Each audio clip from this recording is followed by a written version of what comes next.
చేరుకున్న స్నేహబంధమిది.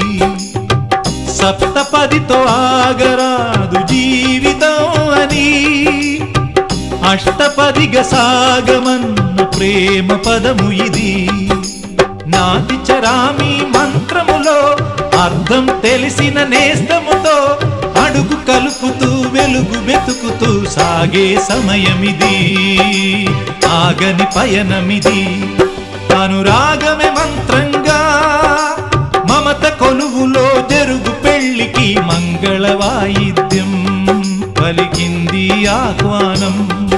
అనురాగమే మంత్రం